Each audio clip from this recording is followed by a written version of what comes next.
How's it going, everybody? Today, I want to talk about taboo resume advice. You know, the stuff that your career counselor, your teacher, your guidance people, they're not going to tell you. Things like stop putting your full address on your resume. They don't need to know where you live, and they don't need to be able to look up where you live or see what sorts of yard signs you might have, or your neighbor, or what school district you live in, or what other sorts of district you live in. It depends on who's looking, right? They decide to be biased, you'll never know. They just won't call you. So stop giving them your full address, zip code, all that. Instead, just put city and state. They can find out more later after you start communicating. That's just one of the many things I want to go over in today's video, and I have some real resumes that have already been blurred out to remove any personal information, and I want to go over just some of the common mistakes that people think would benefit them, but it ends up just hurting them. Now, to be clear, the tips in this video can usually apply to everyone, but if you're looking for something more personal, you can check out my website, joshuafluke.store, where you can get a resume review of your own, a custom crafted resume, and there's some consultation options if you want to go over it and then do a custom crafted resume, all sorts of stuff. Anyways, check it out. Link for that is down below, but let's get into the resume review. So in this first resume, it's someone with 14 years experience, and they're a federal contractor in audit support. Right off the bat, there's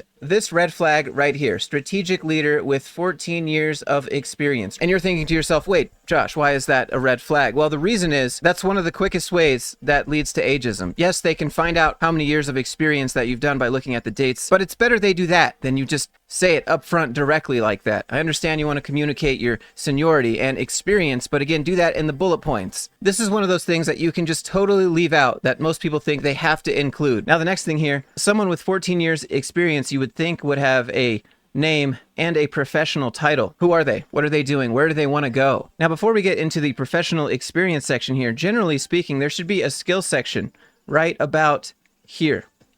And it should have a few categories, a few columns is how I typically do it. Skills 1, technical skills 2, project management skills, and then underneath you would list out all of those buzzwords that the ATS system is looking for. We're looking for things like the software you open up at work every day, you know, the apps that you click on, what are the names of those things? Put that in there for your skill section. And then another easy way to do this is just go to the job description and look at the skills that they're hiring for and find a way to put those into your resume. Now, this resume does in fact have a skill section. It's just at the very end. And as you can see, this needs to be expanded out a whole lot. By the way, if you're enjoying this sort of content, getting some value out of it, click like, subscribe to see more of it, and let me know what sorts of resumes you'd like me to review. So now let's come back to the resume here and look at the professional experience section. You'll notice down here, in these job positions, in these bullet points, there's actually a couple metrics. But what we're looking for here are the metrics and outcomes. Okay, so you sped something up by 30%. That's great. What happened because of that? Did they make more money? Did you produce more things? Did more people sign up? What happened? We need the metrics and the outcomes. Sped this up by 30%, resulting in a 20% increase in revenue. Something like that. But keep it realistic. If you're going to use percentages, don't put something like over 9,000%. It doesn't make any sense. If we take a look at the financial analyst position 4 here, in the third bullet point, developed and implemented automation solutions, advanced macros, and workflow tools. What sort of automated solutions? What did they do? And imagine if you don't really know what this position does, but you're responsible for hiring for it. So they're trying to read your resume and understand if you match what they're hiring for, but it's so vague that no one really knows what you did. How many automation solutions did you develop and implement? How many advanced macros and workflow tools did you develop to streamline reporting? How well did you streamline it? Give us some percentages, some time. Could you give a number to increased accuracy here? These are the sorts of things that they'll be looking for once it does finally get to human eyeballs. And no, you don't have to do these for every single bullet point, just for a few of them. One other thing about these metrics and outcomes is that it helps you with all of the interviews. And if you're interviewing with AI, this is the stuff that AI is looking for, the quantifiable metric, since it's just transcribing what you say into data. Now, when it comes to the actual bullet points themselves, typically what you want to do is include the most bullet points for your most relevant recent position, and then decrease bullet points as you move down the page. And if you're wondering whether you need 1 page or 2 pages, let me just go ahead and make it really easy for you. If you're not an executive, a senior team leader, a director, vice president, CEO, or 15 plus years, don't include a second page. And the main reason for that is on your resume, you don't typically want to include experience that goes past 10 years. You could probably even stop at 2016, 2017, 8, 9, 10 years, somewhere in there, leave it off. It becomes irrelevant to them. You might not think so, but they're still going to see if you can do the job and give you all the skills tests and stuff anyways. Now, I do want to go over the good things of this resume just to relieve everyone. For example, this is great. the LinkedIn as a clickable link, also a clickable email. But if they don't want to do that, they can type it in. Over here with the education, the years of graduation are preferred. You don't have to include the years you started college and finished college because, again, this goes to ageism, and most people go to college at around 18, finish at around 20, 21, 22. Some people take longer. You know, the point I'm getting at is they can kind of figure out how old you are or guess just based on that information. And you don't need to give them that. It's not important to if you can do the job. Do you bring the value? Over here for the certification section, this is actually fantastic. You want to include the date that you received it if you have one and the expiration date. Those are also helpful if they expire.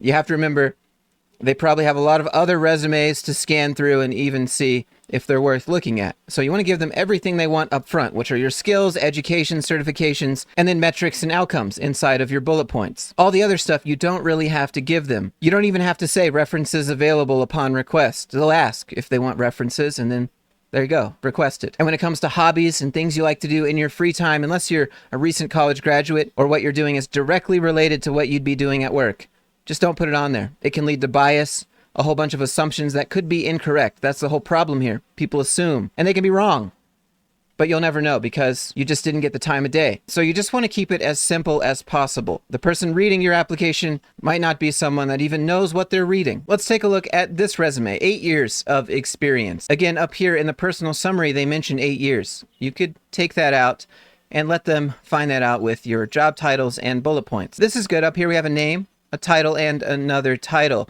I'm going to need you to pick one of these titles based on whatever it is you're applying for. You know, the one that sort of matches what you do now and what you want to do there. Now again, here we're missing a skill section, which in this case would go right here, and then you'd start the experience section and continue on. And the reason I'm making such a big deal out of this is because you have to imagine, once it passes the ATS and they open this, they're going to have their job application that they're hiring for open on one side, and they're going to be reading what they're supposed to be hiring for, and then looking over here to match the skills. Do you have what we're looking for? Okay, yep. Over here, yep, they have those skills. And then they'll start scrolling and looking at your bullet points. But you want to make it easy, and you don't want any red flags. I think this person is trying to include the ATS skills buzzwords inside of the bullet points. Here, Microsoft Power Platform here. You don't have to do that. Just put them all organized up front in a little section. Every skill that you can think of. I mean, don't overwhelm them. Don't put the ones that are really unrelated to what you're applying for, but put as many as you can think of. Now, one thing I did notice is that there are metrics here. However, there aren't outcomes because of the metrics. You'll see again down here, right? Drove optimization of sales performance management. That would be a skill. That would go up here. Don't make people read through this to find if you match what they can do or not. And what happens when it's on the second page? You know, how long is this resume? Do I have time for this? How many other resumes do I have to do? That's sort of the lens you have to see it from. You don't get a whole lot of time. You don't get a whole lot of patience.